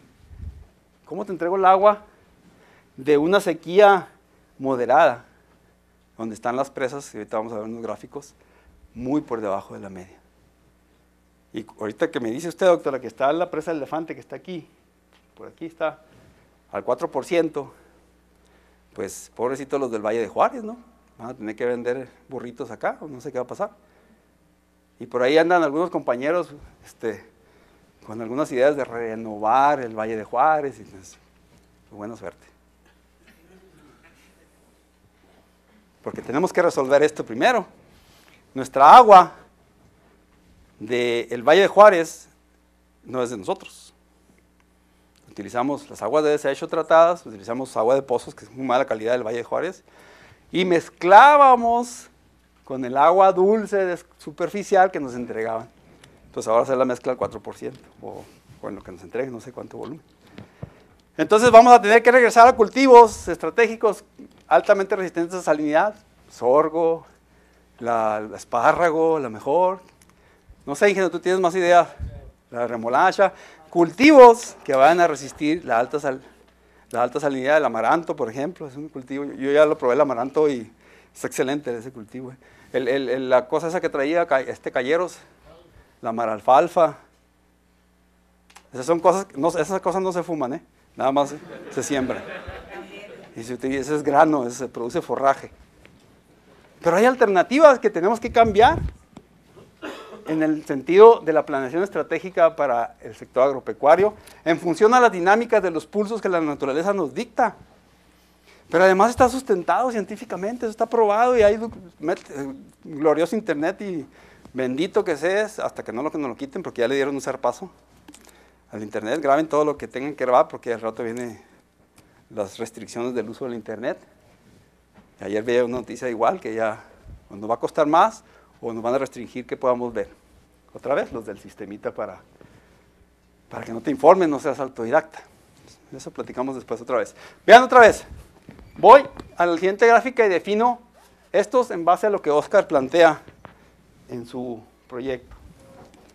Anormalmente seco, con este colorcito amarillo, no genera consecuencias discernibles por la falta de humedad, no hay un impacto severo, sin embargo sí hay consecuencias. La moderada, consecuencias leves por la falta de humedad. Ya, aquí ya hay un impacto con los cultivos de temporal. Ya no puedes garantizar ni la calidad del producto, ni la supervivencia del producto. Y a partir de ahí, todo lo demás. Y cada una de esas el gobierno plantea estrategias, que ahorita se están discutiendo Hoy salió un reportaje, creo que lo mencionaste tú, Jorge, del diputado Kamel Atie, que es el de la mesa o responsable de la cosa del agua, diputado federal, que además fue el director de la Junta Central de Aguas. Plantea una necesidad de que nos sentemos a ver qué vamos a hacer. Esta cosa me va a ahorcar. Vamos a ver qué vamos a hacer con la sequía en los próximos años. ¿Y qué implica, ingeniero, hacer algo con la sequía si yo quiero ser productor en los cultivos? Vamos a hablar de sistemas de riego. 45% de eficiencia con agua rodada, que es la media que hay en este estado. Esto es, ustedes de cada 10 litros que usan en el riego, 5.5 se pierden por evaporación o salen del cultivo que no lo aprovecha. O si lo quieren ver en pesos, de cada 10 pesos, 5.5 pesos del recibo de la luz que pagas por el bombeo se pierde por la baja eficiencia del uso del agua en los cultivos. ¿Cuál es la mejor tecnología, ingeniero Becerra, para riegos presurizados? Que son microaspersión, aspersión, goteo principalmente. Y el otro día veía al director de comercio, Jorge, nos tocó en la conferencia del agua el año pasado, ¿te acuerdas? Que nos tocó moderar la mesa del director de comercio de Israel. Y pues Israel, si no están en el desierto, compañero, están en esa franja. Y él, Gustavo, decía, no, es que nosotros le estamos vendiendo el racimo de uvas a los japoneses como en $1,000 un racimo. ¿Sí? Ay, hijo, pues dime dónde te mando mis uvas, ¿no? ¿Cómo le hacían? Usaban tecnología. La gráfica de ellos, cuando se establecieron en los 50, creo que por aquellos años fue cuando les ganaron el tirón a los palestinos con el territorio, por eso se andan peleando, de hecho. Primero fueron de visitantes y luego los expulsaban. Es como cuando uno trae a un familiar a la casa y después te demanda y te corre, ¿no?, de la casa. Algo así les pasó a los palestinos. Pero el caso es que para el agua, cuando se estableció Israel, tenían la gráfica en la escala de las Y, estas son hectáreas, ¿sí? En la gráfica de las X es tiempo, y en la gráfica de la Y2 es producción, toneladas de alimentos. Cuando empezaron en el país, su área de cultivo estaba acá arriba, su producción acá abajo, en ese mismo año. A través del tiempo se invirtió. Su producción acá y sus áreas de cultivo acá. O sea, menos hectáreas, más producción. ¿Cómo lo hicieron? ¿Cómo iban a vender la uva a $1,000 al japonés? Porque la única cosa que el japonés quiere es que en su mesa, las uvas, ya ves que a veces hay unas chiquitas, unas chaparritas, unas chupaditas y unas feitas. No, ellos quieren homologar todo el racimito del mismo tamaño. ¿Cómo lo hicieron? Pues, tecnología. Metieron tecnología e inventaron una cosa que aparte de lo que es... ¿Gustavo? Sí, yo nomás que comentar el esfuerzo que se hizo en el 2003, cuando ya se vino el conflicto ahí por el Conchos, el agua del Conchos que aportamos a Estados Unidos, esos 430 millones. Hubo un conflicto fuerte, intervino la Federación, ambos gobiernos, Fox especialmente, y ante la negativa y la imposibilidad también que teníamos como Estado para aportar esa cantidad. Así es. Al final de cuentas, en estas negociaciones el Estado de Chihuahua es el que pierde, ¿no? Efectivamente. Sí ganamos como país por el lado de Baja California, pero perdemos por acá. Y de las medidas que se tomaron fue el apoyo que dio COSEF, la Comisión de Cooperación Ecológica, para tecnificar el distrito de riego de Delicias, todas esas partes. Y hubo, al tiempo, un ahorro sustancial en cuanto al impacto al agua. considerable. Sí. Porque hubo un cambio tecnológico, hubo inversión, hubo pues revestimiento de canales, en fin, una serie de tecnologías que se implementaron y que se puede dar cuenta, porque ahí están los datos, de un ahorro, no me acuerdo si eran 200 millones de metros cúbicos anuales, no me hagan caso, pero sí hubo ese ahorro. Así es. Esa parte es interesante en el avance en la gestión. Y también ahora recientemente se aprobó el Acta 319 de la SILA, en relación al agua de allá de Mexicali, que nos entregan ellos, donde a través de un proyecto, de varios proyectos para conservar los humedales, se logró, por un lado, de que nos dieran un flujo. Si quieres, dile a los muchachos qué son los humedales para que Sí, los humedales que están en el Alto Golfo de California, o sea, en la cuenca donde desemboca el río Colorado. En Sobaquito desemboca el río Colorado.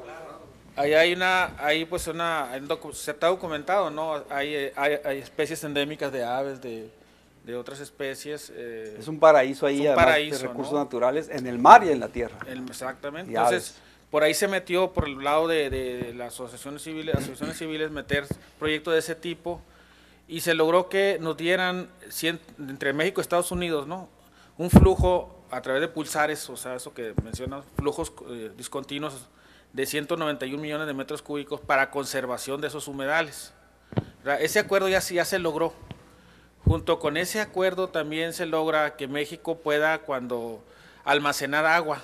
A raíz del sismo que hubo allá en Mexicali, se rompió la infraestructura y ya no se podía ni siquiera almacenar, ni conducir, ni sembrar. Entonces estábamos tirando el agua, como quien dice, al Golfo de California, y ahorita se permite almacenar agua allá en Estados Unidos, en la presa allá de Las Vegas, ¿cómo se llama? El lago Mead, ¿no? En el lago Mead, ¿no? Bueno, está la presa Hoover antes, ¿no? Hoover y sí, los lagos ahí, almacenarla, ¿verdad? Entonces, lo que quiero resaltar aquí es el avance que tenemos en la gestión. Obviamente el tema del agua es muy complejo, ¿no? Para lograr todo esto se ha hecho circo, maroma y teatro, o sea, es muy difícil. Sin embargo, ante estas problemáticas, la perspectiva binacional es muy interesante de manejar. Algún día, ojalá, que nosotros podamos almacenarle agua a los americanos, de esos que tenemos que entrarle por allá por el Conchos, almacenárselas, ¿verdad? Cobrarle obviamente un interés, no sé. Obviamente no tenemos esa agua. Así es. Pero digo, en la medida de esa podemos negociar. Y finalmente decir que el Tratado del 44 sí prevé que dar agua primero al ser humano, ¿verdad? Tiene primicia o privilegio, ¿no? El ser humano, desde entonces se trató, pero no lo tiene el de 1906, o sea, es lo que decía ahorita esta Mariana, ¿no? O sea, tenemos desajustes, ¿verdad? Que tenemos que ir homologando cosas, criterios, y seguir con las mesas de diálogo, ¿no? ¿Para qué? Para poder lograr esto. Solamente a través del diálogo es como podemos alcanzar metas, ¿no? El conflicto se resuelve con el diálogo, esa es la última diapositiva que traigo en esto, y efectivamente, bueno, la historia de ese conflicto de intereses por la disponibilidad de agua y la demanda, o sea, de los americanos como la que está ahorita, pero fue en aquel tiempo, eso se resolvió en un paseo a caballo entre Bush y Fox. ¿Sí?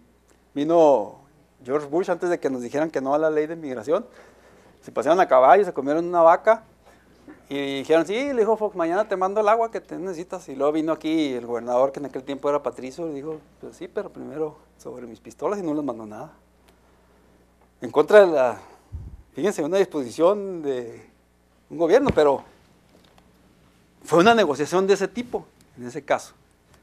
Y sí, los americanos, pero acuérdense, miren, eso de que se pagó, es relativo en el sentido de que pues los costos de inversión para un sistema de riego, de presurización, por ejemplo, estamos hablando de baja tecnología entre $2,000 y $2,500 por hectárea, compañero. Un agricultor tiene que meter entre $2,000 y $2,500 por hectárea de baja tecnología, ni siquiera computarizado como en Sinaloa, ni lo que conocemos de la tecnología de riegos. Pero si un ejidatario siembra maíz de traspatio ahí para darle a 2 borregas, pues en lugar de, cuando le den los $2,500, primero va a ir a comer.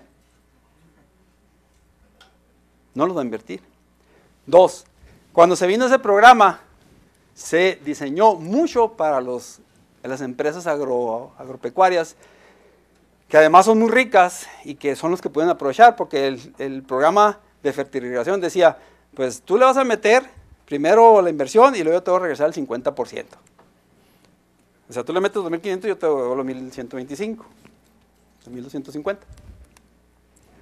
Pues nadie le metió, porque nadie teníamos dinero para tecnificar el riego. Y los que lo hicieron, El compromiso era, bueno, tú tienes 20 hectáreas y te vamos a dar para que tecnifiques. Entonces dijo el productor, caray, pues sí resulta esto de la eficiencia de 45 a 95 con riego presurizado. Entonces ya tengo más agua, vamos a hacer más terreno. Y entonces el impacto es en ese sentido, que lo que se buscaba era conservación del recurso para almacenar y pagarle a los güeros el compromiso.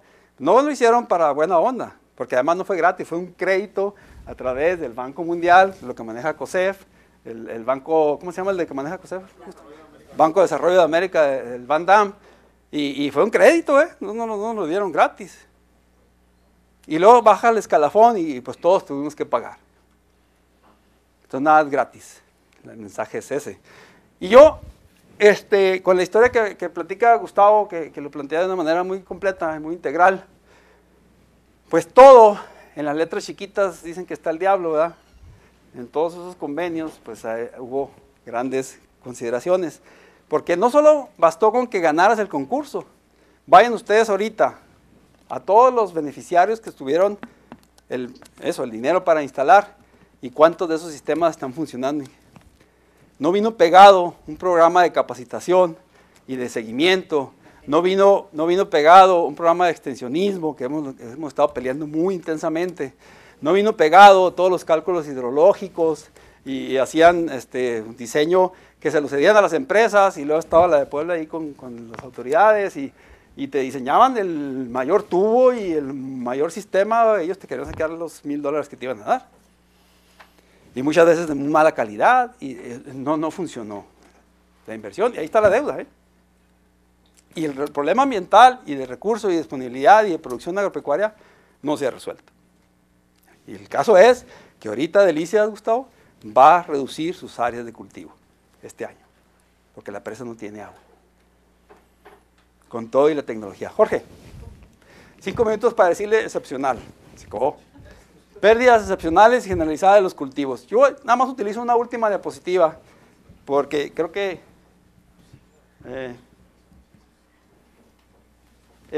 con esta me voy. Aquí tienen un gráfico, Víctor, ¿dónde está? Tenemos que actualizar al 2012 esto. Ahí se lo encargo, si no ahí platicamos. Esa es una gráfica de la volumetría disponible en almacenamiento en millones de metros cúbicos, en este caso es de la presa de La Boquilla. Este es el nivel de conservación y este es el nivel de línea muerta, donde ya ni los pescados sobreviven porque ya no hay oxígeno. Y vean los ciclos de Bruckner, que hay periodicidades, más o menos cada 33 años, cada 11, y luego cada 33 vuelve a surgir un efecto de sequía. Ahorita se nos extendió más de 15 años, ahorita llevamos más años, y estamos llegando a ese cuando no se había en la historia del Estado establecido eso. Eso está ligado al efecto de cambio climático, y eso tiene el impacto en la sociedad, en la planeación, en la disponibilidad de inversiones. Eso requiere hacer planeación y gestión y ponernos de acuerdo como sociedad para poder hacer un plan de desarrollo sustentable para el sector agropecuario enfocado en los conceptos del cambio climático. Yo le paro ahí, Jorge, porque como te comentaba, iba a hacer cosas ahí que quedaban pendientes de las tecnologías que tenemos que usar para ver cómo se resuelve esto, pero no sé si quieras abrir o ya con eso definimos. Pues, si hay alguna pregunta, intervención antes de concluir el evento. ¿Qué cosa? ¿La conclusión? No, lo que pasa es que el doctor nos dio la oportunidad de ir interviniendo conforme él iba, desde el principio nos dijo, ¿no? Entonces, pero tienes unos minutitos, doctora, si quieres.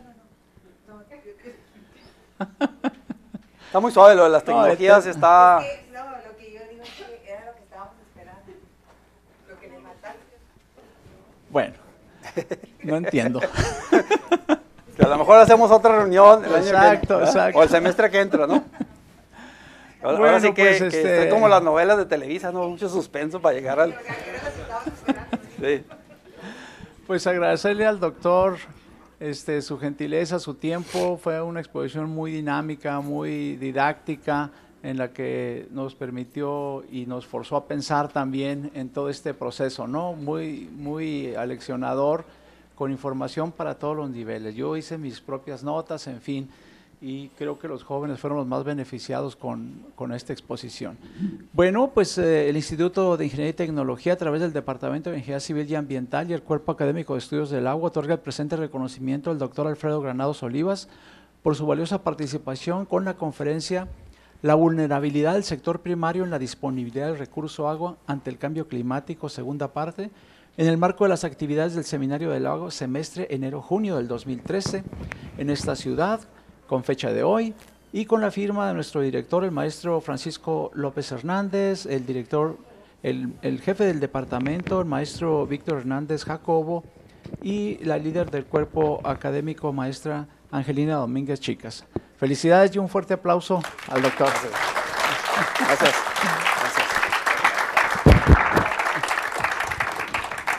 Bueno, pues muchas gracias. Adelante.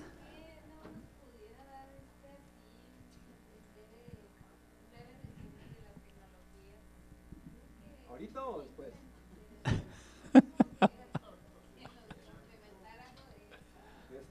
Sí, cómo no, con mucho gusto. Son simplemente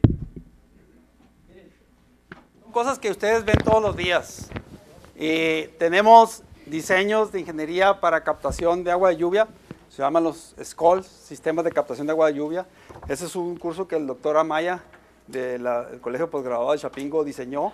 Es un curso internacional, muy interesante, se lo recomiendo mucho en general. Está muy completo, lo hacen cada año, yo ya lo tomé, está muy padre. Y es tan simple como ver las capacidades que usted tiene de almacenamiento.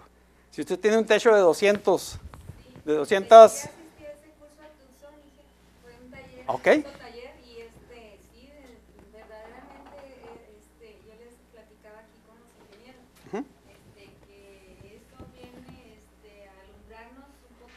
Sí. El camino para todas estas dificultades del agua. Sí. Sin agua no vamos a tener desarrollo. Es una de las alternativas.